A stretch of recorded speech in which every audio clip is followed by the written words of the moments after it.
Yes, my name is Juan Jose Gutierrez, and at the time of the work that was done against Proposition or to defeat Proposition 187, I was the executive director of the One Stop Immigration and Educational Center.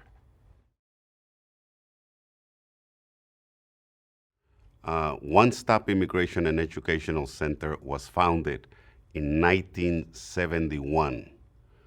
I became its executive director in 1985, and the purpose of One Stop was to provide legal and educational services to the immigrant community at large. In the 1990s, when Proposition 187 happened, we were engaged in providing the following services to the community. Number one, always advocating on behalf of the community so that it could receive all the rights available to it. And along with it, the foundation that was always One Stop, providing educational and legal services. Legal services so that people could become residents, legal residents of this country, and education so they can transition from being immigrants to becoming United States citizens and fully exercising and enjoying the rights of citizenship in the United States. Of the people that played a prominent role in mobilizing and organizing our community to defeat Proposition 187, working with me at the time was Kevin De Leon, Fabian Nunez, who also played a role for a time with One Stop Immigration Center, had left to become the political director of the LA County Federation of Labor. But beyond the political work that all three of us did, we were friends, not just merely acquaintances, and therefore I think it's important to mention that there was a special relationship between Fabian Nunez, myself, and Kevin, and we all shared a vision of always doing our very, very best to represent the best interest of the immigrant community and of the Latino community in general, because we felt that we were there to do that.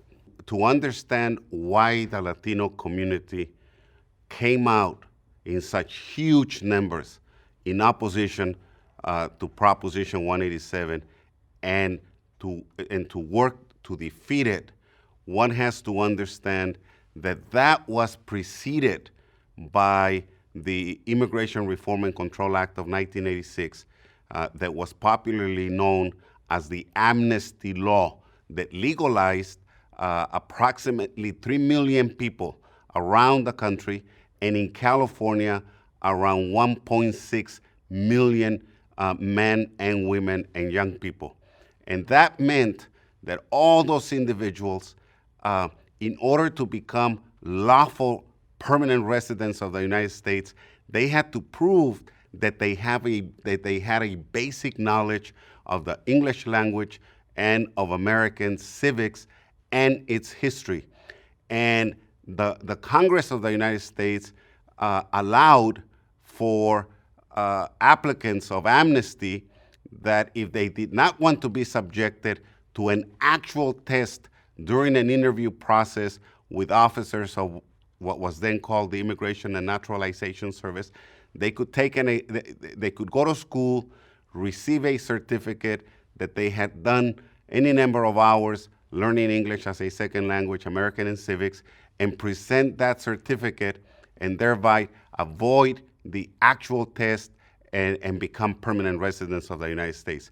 So hundreds of thousands, if not millions of people chose, to go to school, and they educated themselves about the rights and obligations under the Constitution of the United States.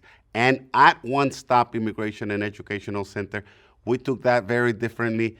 We participated fully in that process, and for years, we educated people, immigrants, about the privilege of residing in America and what rights they had in the U.S., the right to assemble, the right to demonstrate, etc.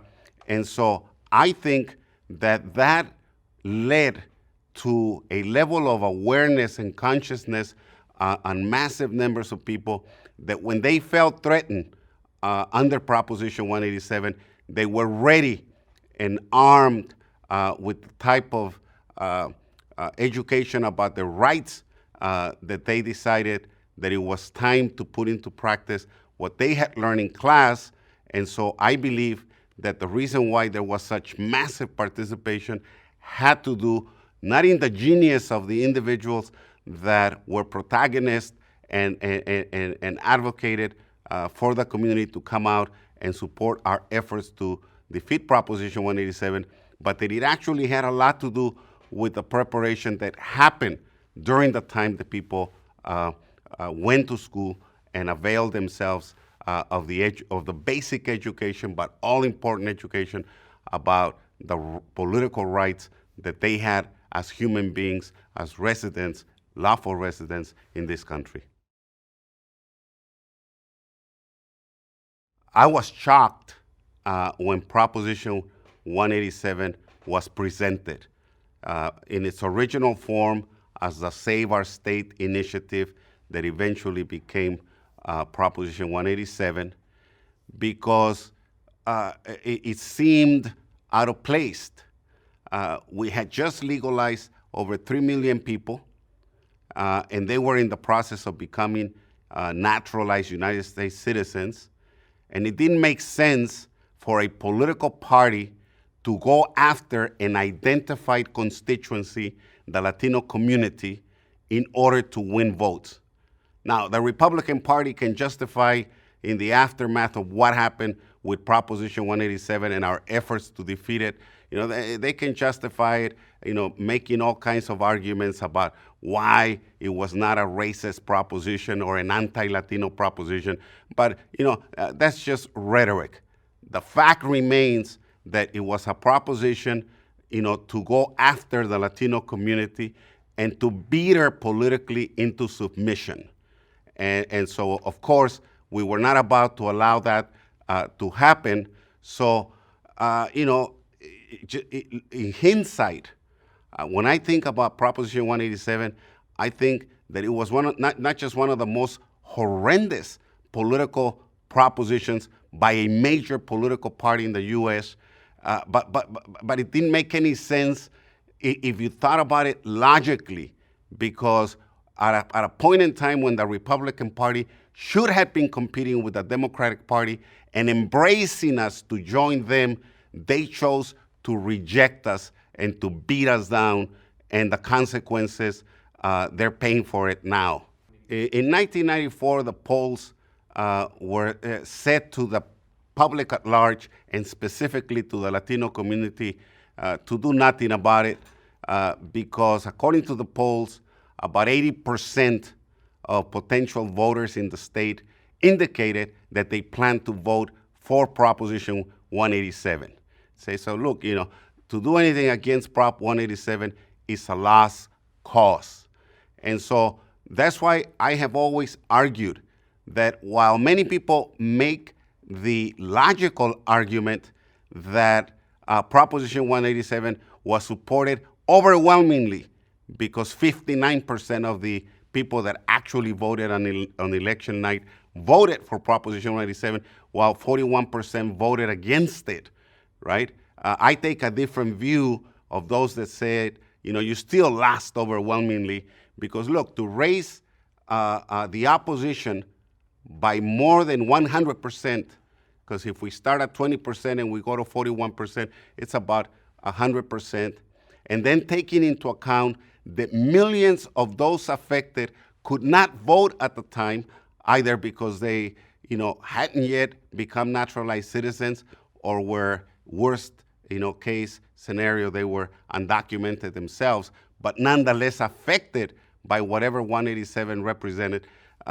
And so those were the ones that were mobilized and came out on the streets and told their children they could vote and other family members to vote against Prop 187. So in that sense, I still argue that a majority of the people of the state of California oppose Proposition 187.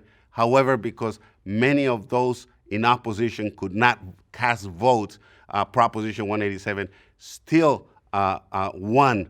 But the story of what the actual vote was on election day, I don't think tells the full story. And that's why in the aftermath of the vote for Proposition 187, the Republican Party won the election for Prop 187, but lost politically for decades to come. And that's been proven to be the case, all these years since Proposition 187 won that vote.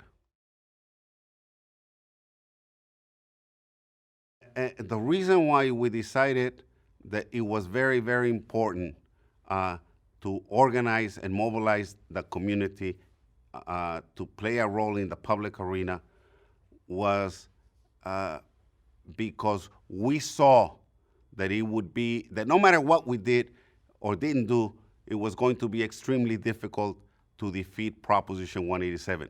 So the question for me was, how do we turn what seems to be an inevitable political defeat longer term into a political victory? And the only way that I understood that we stood a chance to do that was to mobilize the community in significant numbers to make a statement not only about how we felt, but about what was in the best interest of society as a whole. And so I believe, and I believe now, that the decision to mobilize the community, especially those that could not vote but pay taxes, and therefore they had the right to express themselves about how they felt about a political proposition that was going to affect them in a very, very bad way, was the correct decision. And I think that history will judge whether or not that was a good decision. But 25 years after Proposition 187, I don't think there's any question that taking to the streets, mobilizing our community from children to young people and adults was the best decision that we could have made at that time.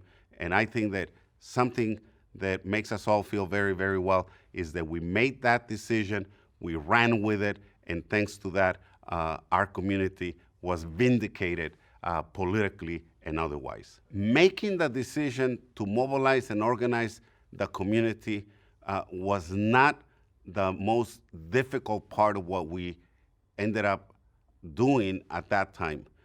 What made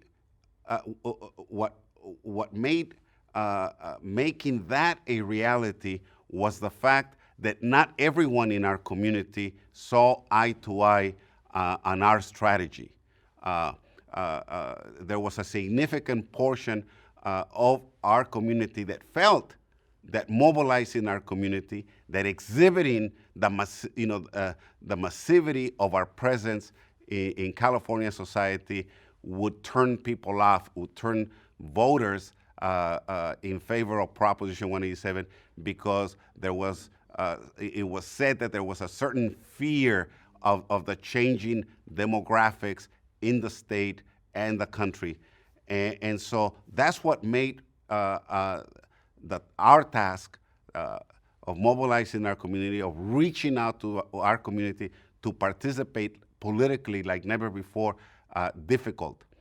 But because the idea was authentic, it wasn't guided by any special political or financial interest. It was all about uplifting our community and serving their best interest that were the guiding lights of the effort. I think that the community felt that, saw through it, and in the end joined what ultimately was a movement to protect their political rights and best interests.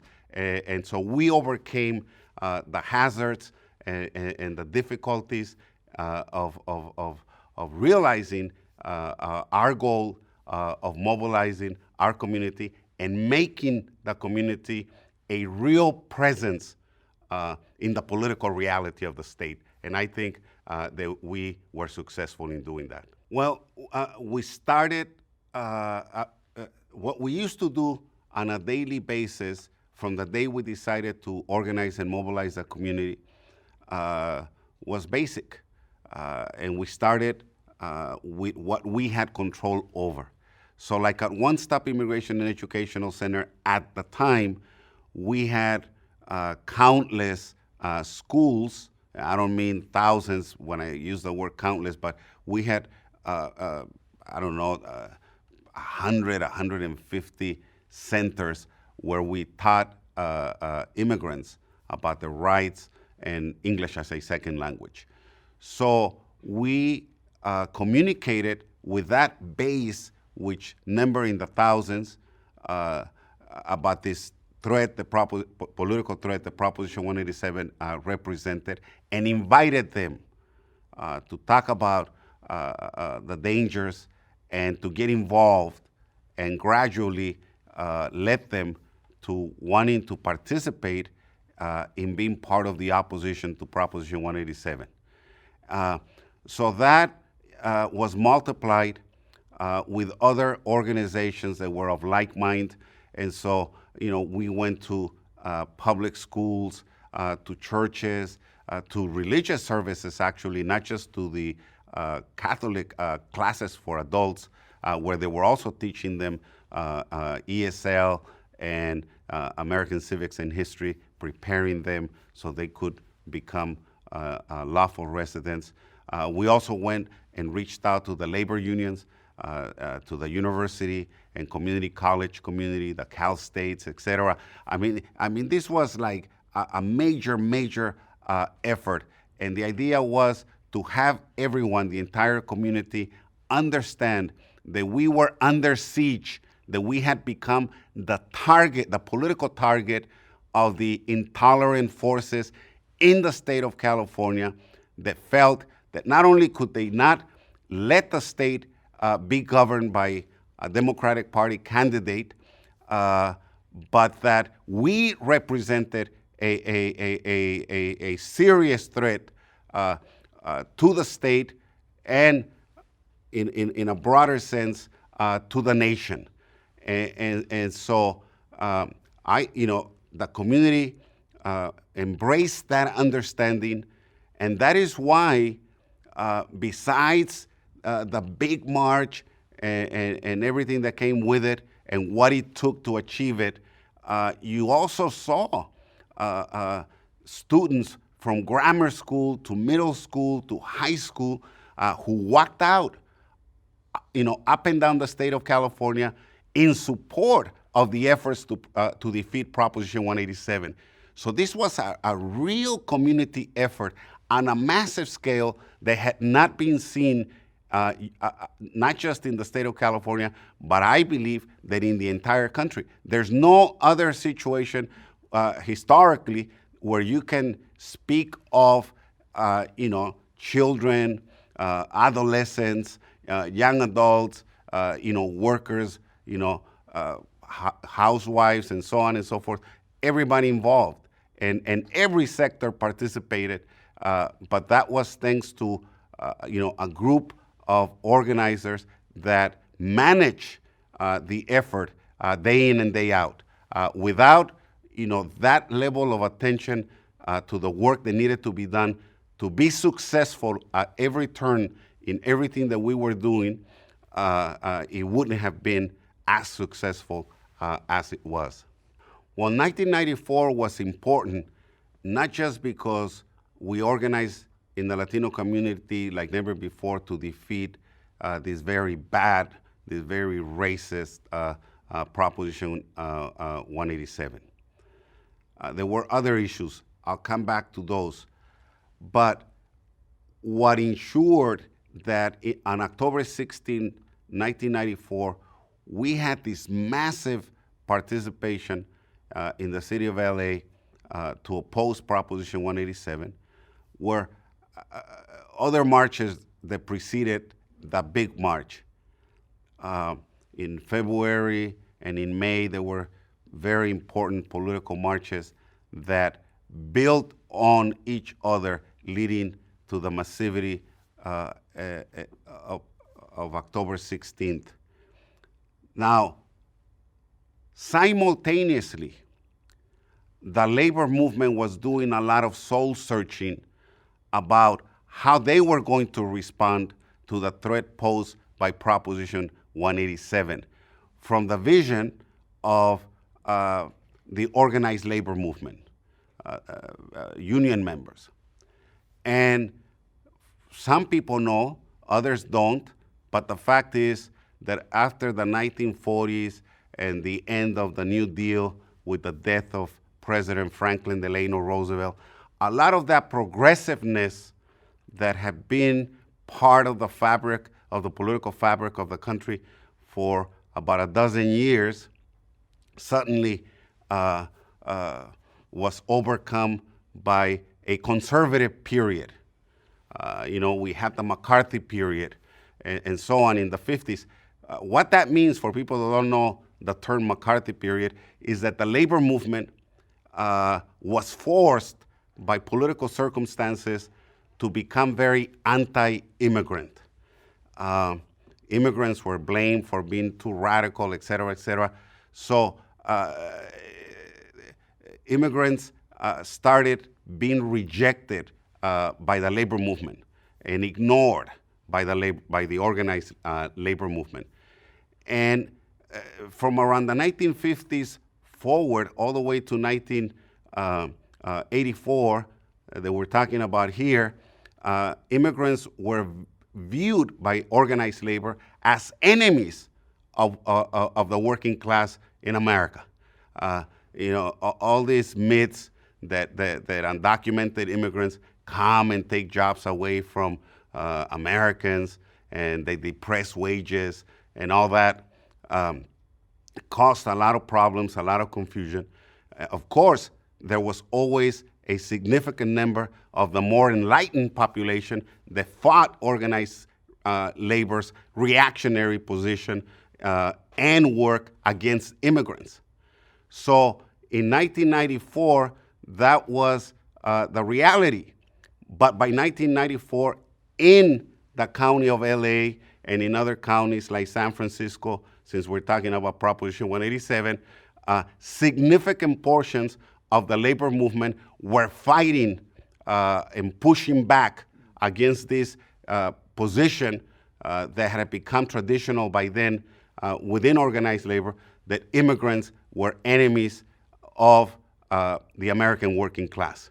And one of those individuals within the Service Employees International Union, who by then had become or was about to become the largest labor union in the nation, was led, one of the locals of SEIU, Local 660, by Gilbert Cedillo, who had gone from he had been an activist, joined the labor movement, had become a prominent leader within SEIU, and he rejected the position that immigrants were enemies of American workers, and was promoting that the AFL-CIO, the American Federation of Labor, that he changed his position with regards to immigrants, and instead of rejecting them, accusing them of being, the scabs and that being anti-organized labor was in immigrants' DNA and so on and so forth. He was advocating that it was time to embrace them, to come back to the roots of what had made at one point the American labor movement very successful, because a significant portion of the membership at the zenith of the labor movement were immigrants, and a lot of its leadership as well. So that's how Gilbert Cedillo got involved. He was one of these authentic leaders that felt it in his heart, in his bone marrow, that we needed to fight against not just propositions, racist propositions like 187, but against the bad policies of the American labor movement that for too long had demonized immigrants as something bad for the labor movement. And that's what started turning the American labor movement away from very bad anti-worker positions and started bringing it back to where it is now, where the labor movement has decided decades ago to embrace immigrants and to see them as a source of a new vibrancy and energy that it was lacking already in 1984. So that's another ramification, a very positive one, from what immigrants did in 1994 to defeat Proposition 187.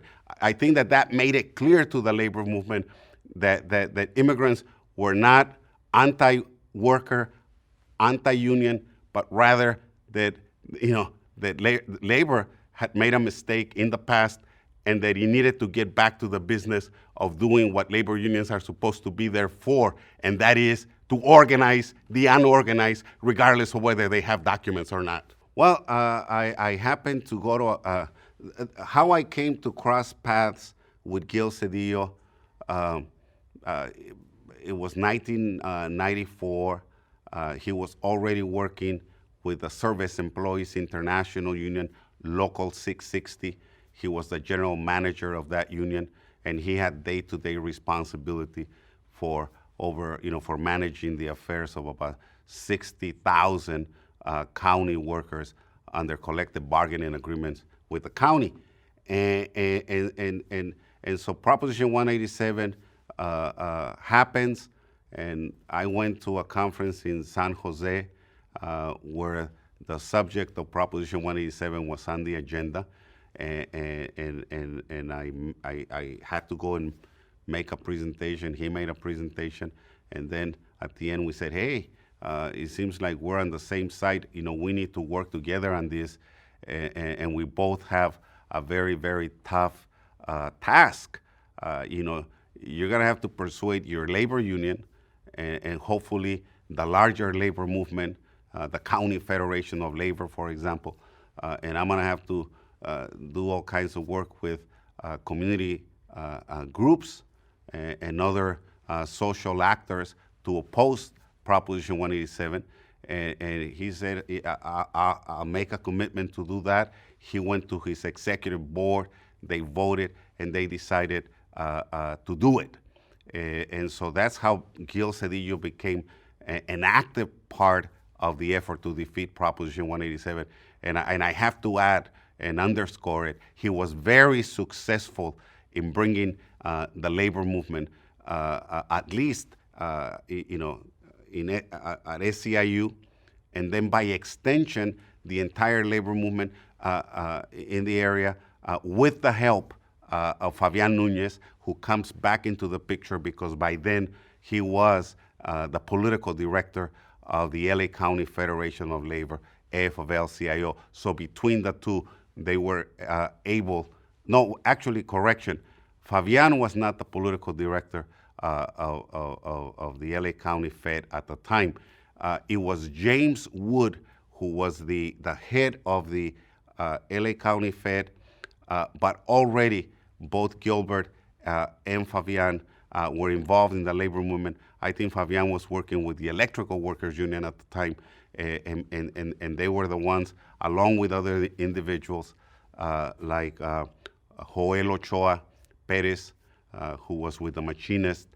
He was also an important part of those that went to work in the gut of the labor movement and brought it along.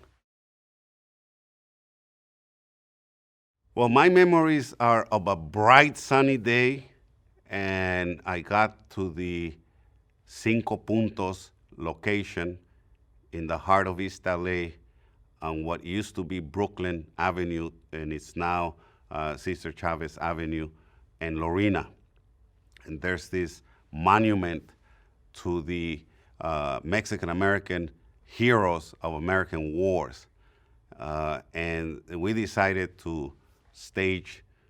We didn't, I wasn't thinking a lot about the monument, but in retrospect, I think that it was very, very important that that the march congregated there, and then we marched from there, because in as much as Pete Wilson was treating us and conservative Republicans as a threat to the country, a country for which we have shed our blood, in war after war after war, defending it, giving up our lives, thousands of lives, as proven by this monument to the Mexican American war heroes. So I got there, and the first thing that struck me is the festive mood, and the fact that even though I got there early, there were already crowds of people moving towards the congregation site. And then, of course, we had the responsibility of coordinating the logistics, telling people where to go and how to line up and all that. So that was hectic. But I thought, then, and I still think today, that we were so committed to doing what was going to happen that day, that we were just imbued, with a sense of history. That this was very, very important. This was going to mark a day where, in the future, people were going to talk about what the Latino community had been to that point, and what the community went on to become after the march and the vote to enact Proposition 187, and then the defeat of Prop 187 in the courts.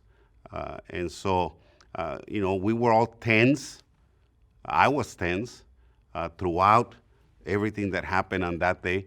But at the same time, I was very relieved that this huge effort to make that march on October 16 happen, was finally going to be over, and that we were going to be accompanied in that collective relief by what became known, to be thousands upon thousands of people of all ages, and all walks of life, all there with one idea: that we were not going to be allowed, we were not going to allow anyone, no matter how political powerful they might be, to step all over us and condemn us to play the role that I had denounced already in many forums, and that was, to be modern-day slaves of California society and of America, persecuted, earning the worst wages and so on, all because we were supposed to be suspect, in the best of cases, of being truly Americans, and in the worst case, illegal aliens, and that we only deserve to be persecuted, arrested, incarcerated, deported, and so on. And that day we said no. I mean, enough is enough. I mean, we have human rights, and we came here not to hurt anybody, but to be part of the American family, and we don't deserve to be treated as anything less than that.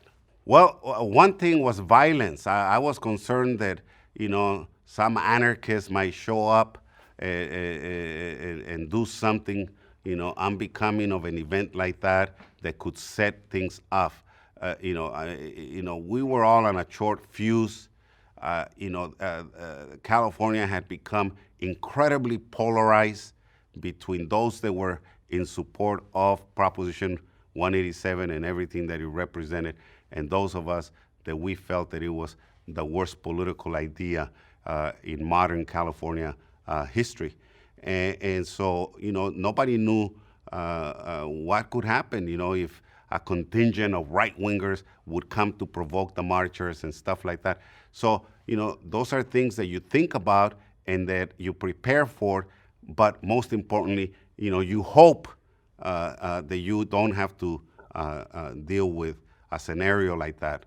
and you know, amongst the achievements of what happened on that day was the civility and the good behavior of the participants.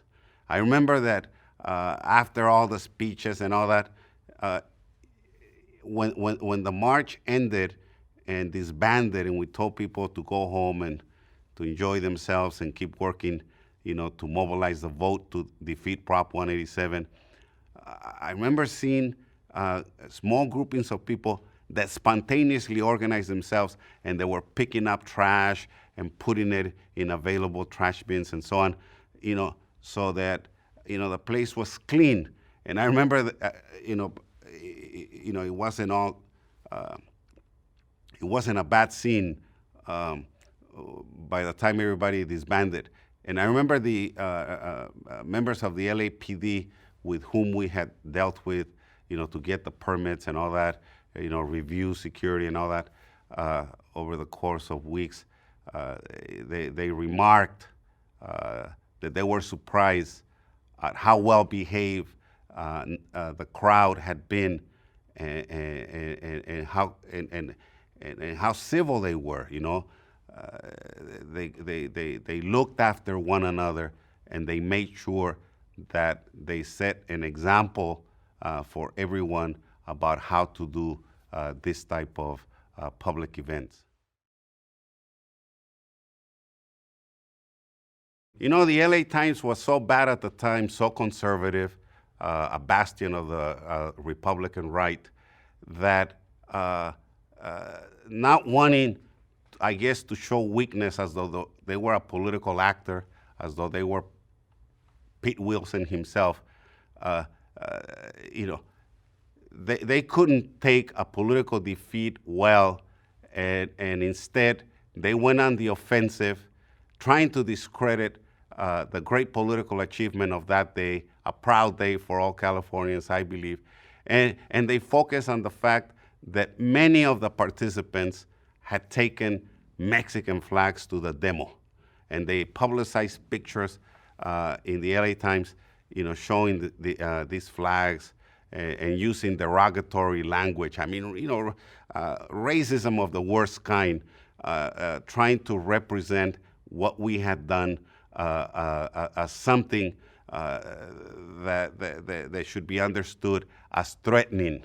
I don't know to what, but it sounded almost like, you know, we were threatening to destabilize and collapse the nation. I mean, it was just unbelievable. So the focus was not why we were there, why we had found ourselves forced to do this mobilization and this mass organizing, and the success that it had gained, the movement had gained. Instead, it was, you know, they took too many Mexican flags. What they didn't understand is that the way I understand, you know, the right to express yourself, which is a constitutional right, is that this was not an orchestrated event. This was not staged. This was authentic. You know, people were called on to come out and join the movement to demonstrate and to defeat Proposition 187. You know, it wasn't a parade, you know, where you took cheerleaders and so on. I mean, this was a political demonstration. You know, the Republican right had been attacking us violently, and the LA Times did not have the decency to point that out. Instead, you know, they kept talking about it with all these euphemisms that they use to justify the unjustifiable. You know, to go after the weakest in our midst, the weakest in the working class, you know, the undocumented person, and demonize it in a really, really bad way. And so that's what the LA Times did, and that's what will remain there for posterity. That even as we fast approach the 21st century, the Republican right could not accept the changes as something, the demographic changes and others, as something positive, as something to work with, to mold the society in which we all want to live in. Instead, they try to present anything that we did, including this massive march and demonstration, as something that was threatening, that needed to be feared, and that justified voting for Proposition 187, and something as unsustainable as racist regimes for years to come. If Prop 187 had been implemented, it would have caused chaos across the board. Sure, in the first instance, Latino families would have been affected the worst. The family would have been devastated across the board, but so would have the economy. Because what people fail to discuss during this whole debate about the merits or lack thereof of Proposition 187 is the fact that California's economy was to a very large extent dependent on immigrant labor, a significant portion of which was undocumented.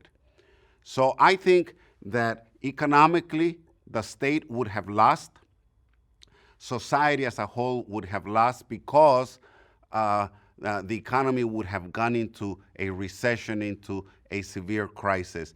And over and beyond that is the moral argument that says that the United States as a country, even though this was a state proposition, would have shown itself to the world as not as upright as it historically it has claimed to be.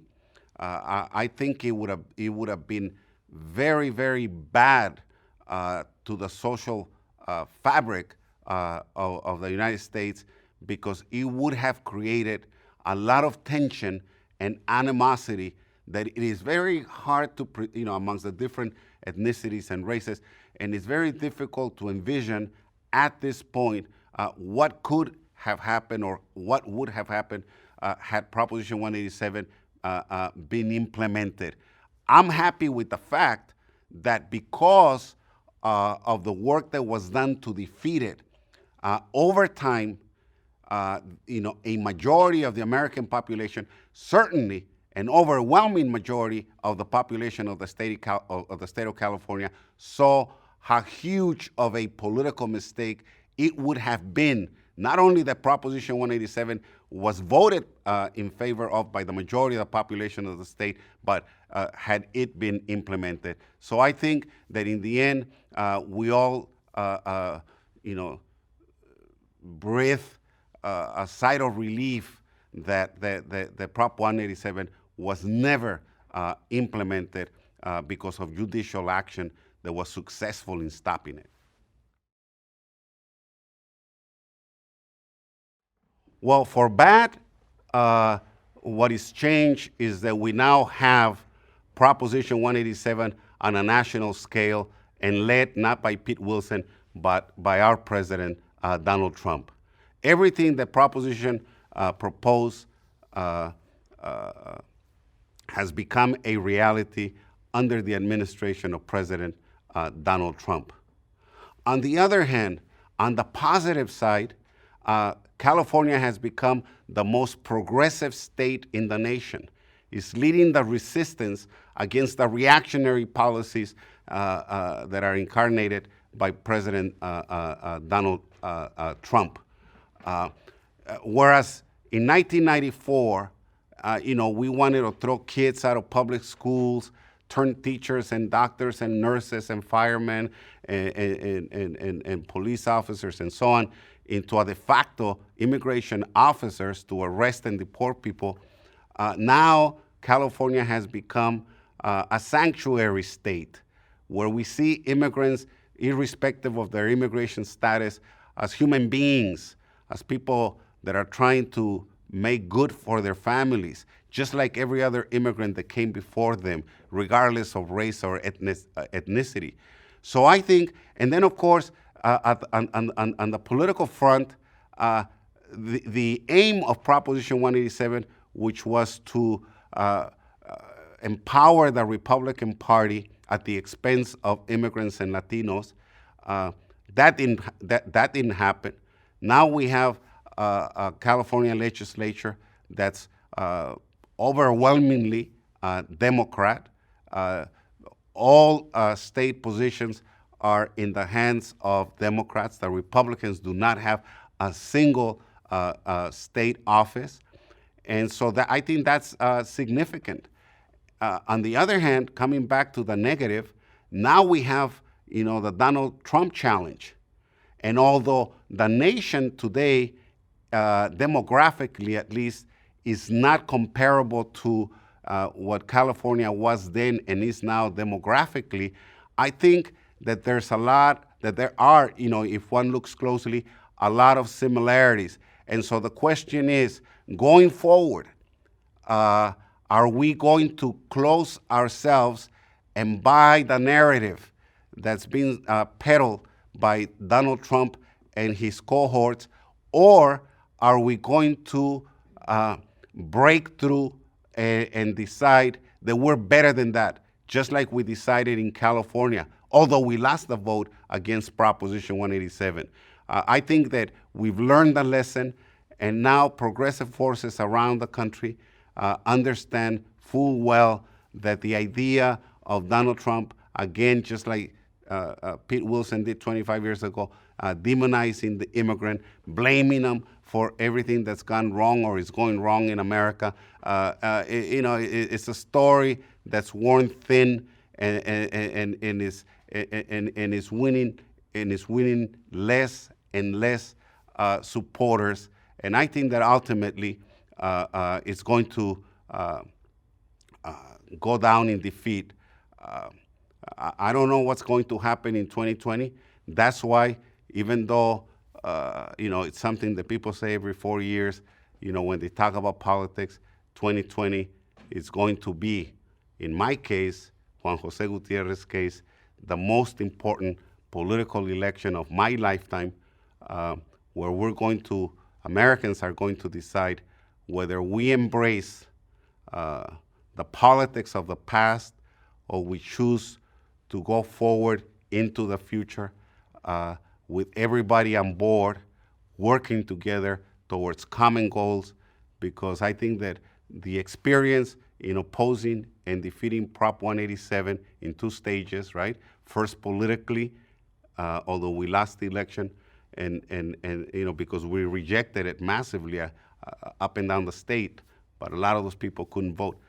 And then in the courts, I think that's a good blueprint to what we can do nationally. And I think the people are deciding that they're not going to repeat, we refuse to repeat on the national scene what we did in 1994 when a majority of the electorate voted for Proposition 187. The first thing is that we're all human beings. That we cannot use the rhetoric of human rights and that we respect human rights and we don't respect them at home. We've always said that it doesn't matter if you're documented or undocumented.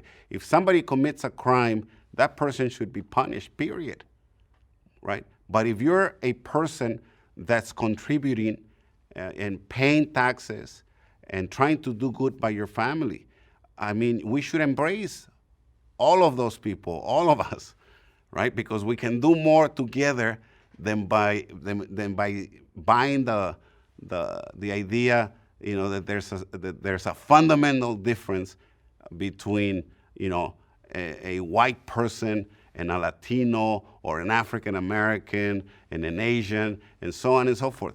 We're all human beings, and California is the Golden State. We have the largest undocumented population in the whole United States, and yet if California, were a country, I mean, we'd be the fifth economy in the world. Now, how did that happen?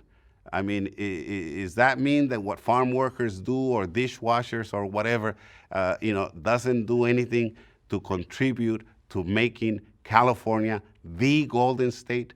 I think that that's the lesson, that the entire country can be not a Golden State, but a Golden Nation in a true sense. And that's only going to happen when and until we decide to embrace one another, recognize our humanity, and decide that, the rights that one individual has that are positives should be extended to everyone.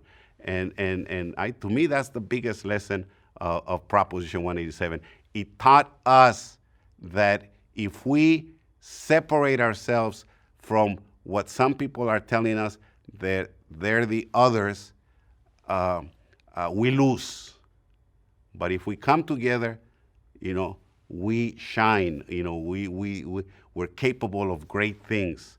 And I think that California is the foundation, or became the foundation, of the future that I see for this country. This country is great and is going to become greater, but we need to overcome the challenges posed, by that declining right wing that feels threatened, and they're right to feel threatened because they're not offering anything constructive or positive for the people in America.